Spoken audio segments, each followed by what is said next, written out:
It's on Alt Nation, and I thank you for making it a part of your Memorial Day weekend, but I did not expect it. I know how busy this dude is. I've seen him here at Bottle Rock with his other band 2 years ago, and they played multiple sets, but now... The other band. Taylor Hawkins, Chevy Metal, is at Bottle Rock this year. Taylor, thanks for taking a few minutes to pop in, man. No worries, dude. I am a shameless promoter of myself. Yeah, but no problem. But as always, cool of you to just step in and say what's up. And you and the guys in Chevy. I mean, you've been doing this for a couple minutes now. Oh man, Chevy Metal's been around. Chevy Metal started when Dave started playing drums with Queens of the Stone Age. Right. And we weren't sure if we were even going to be a band anymore. This was back in 2001 or something like that. And then my buddies had a band called Chronic. Nice. Which is a cover with band. A K or a C? A C. All right. Yeah, all right. like, you know. And they played acoustically not very well. That's fair. But they're these guys, I grew up with them. I grew up with them, and I was like, you guys need to get a drummer and start playing like 70s, rock, and come up with a cool name, not like Chronic, something like, I don't know, with a car, Chevy Metal. Because it matches the aesthetic of the music. Yeah, kind of. I was thinking like what a meth dealer would listen to in 1974. Thank you for saying what everybody's thinking, Taylor. That's what everyone's thinking. That's what I'm saying. And not that meth's good for anyone. Not at all. But drugs are bad, especially that one. Yep. But anyways, the aesthetic I was thinking of was kind of Camaros and big block, Ted Nugent, and music like that, and Aerosmith and stuff. And they're like, "Well, will you be our drummer?" You step right in that, Taylor, man. Okay, I guess I will. I'm going to teach you guys how to be in a band. So I literally beat the crap out of them for like a month and a half straight in my rehearsal room.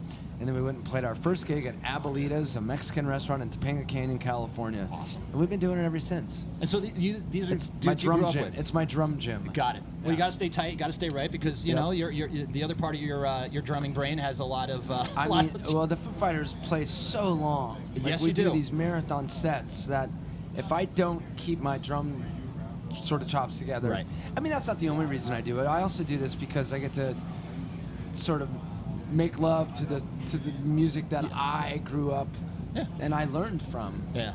And it's funny because kids will come up to me sometimes and they'll be like, "We want to be rock stars" or something like that, and they'll be like 12 or 13 or something. I'm like, "What should we do?" And I'm like, "Well, you should write songs, definitely. Right.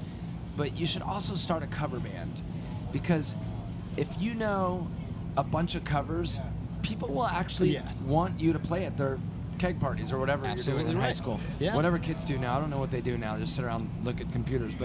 But I don't know. I'm always like, you should go and you should learn. And also you get inside these great songs like My Sharona or Panama by Van Halen or Turning Japanese or whatever. Yes.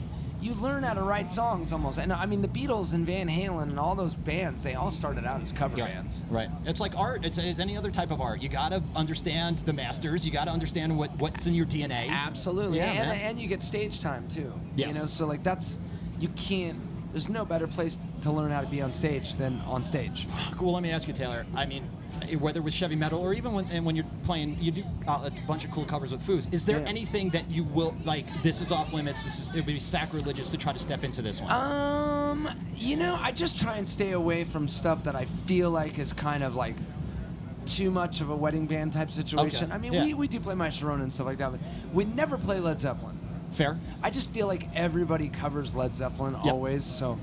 That's 101. That's Fisher Price. You don't do it. I mean, I'm not saying that it's easy to play. I'm just saying that we just don't. Yeah, but you cover you. I know. You cover Queen, man. You go and you get everybody. That is talk about going there, Taylor. I mean, it's not faithful. But let me ask you. Okay, you serve as a vehicle though for a younger generation of rock music fans. These kids that are coming up to you. Right. You realize when you're doing Chevy Metal, when you're doing Foos or whatever, and you're doing and paying homage to covering the music that you grew up listening to, you're now introducing them to those bands. And the one thing that I always worry about is it can't just be about the cool shirt at Hot Topic that the kids walking around with. They need to know the music, right?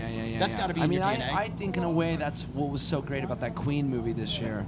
I watched it on the plane on my way here from New York. I mean, whether you think it was the greatest movie in the world or not, all I know is I took my 2 older kids to go see it. Yeah. First I asked my friends in Queen, Brian and Roger. Taylor Hawkins here. I said, "Hey, is there like a bunch of crazy sex and coke and shit like that all over?" And they're like, "No." I said, "So I can bring my 11-year-old and Nice.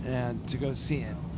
And they're like, absolutely. Awesome. And awesome. you saw it was, and you know what I think it really was nice? It was introduced kids to music. Yes. Yeah. I'm not saying that XX, whatever my son's into, XXX, what's his name? XXXTentacion. Yeah, whatever. There it I is. think he's dead now, He actually. is, But huh? R.I.P. my son just thinks he's genius.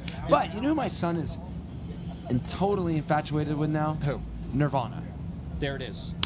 Teachable moment, Taylor Hawkins. It Yeah, worked. yeah, it it worked. worked. I mean, no, wait. Does he know that?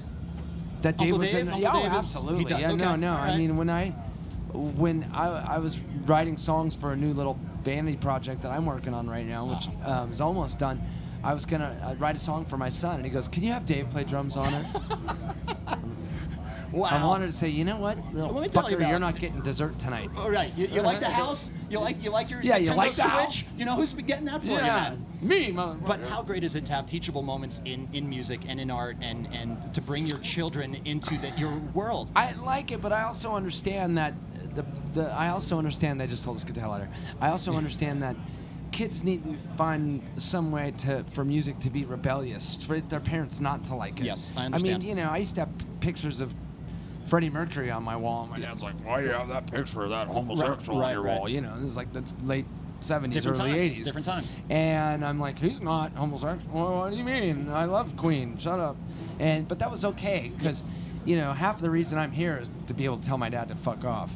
I love rock and roll. I love him. That's but that's rock and roll. You got to So- put your flag in the ground. So, like, if, you know, I don't need my kid to think everything I like is good. Like, Yep. people are always like, does he like rock music? I'm like, no, he likes hip-hop. Like, doesn't that break your heart? I'm like, no, No. because that's where the danger is for those kids Yes. right now. It's not necessarily in a white rock band right You're right. now. You're absolutely right. And that's just the truth. Yeah. I mean, that, and, you know, and that's okay. And my son can like whatever he wants, Yeah. and my daughter can like whatever. My daughter likes the classics. Her favorite song is "More Than a Feeling" by Boston. So Teachable moments. teachable moments. Teachable moments But with you Taylor know, Hawkins. Let's start a series they of these. find that out themselves. It's just like, you know, half the music I like is just from sitting in the back of my mom's car on the way to soccer practice. I didn't even know I liked it. Absolutely. Yet Same I way. just find myself singing old Seals and Crofts songs here That's and how I there. found don't Bruce even know why. and Billy Joel. And that's everything. That's You from everything. Jersey or something? You could tell. Yeah, right? Yeah, Bruce and Billy As Joel. if the Yankee hat didn't give it away, Taylor Hawkins. No, I didn't even look at the Yankee hat. You man. said Bruce and Billy Joel, man. All right, I got to let you go because Heavy Metal's going to make a lot of noise here at Yes, Bottle we Rock are. 2019. No And computers. Can you, at point in the near future, come back around to SiriusXM and tell us about this project that you've been working on? Absolutely. All right. We got it on tape then. He said he would do it. Taylor Hawkins. Yeah, I got it on tape. They said they would do it. We're all doing it. We're going together. Everybody in the pool. Taylor Hawkins is here. Thanks for your time, man. I appreciate you. Bottle Rock continues on SiriusXM Nation.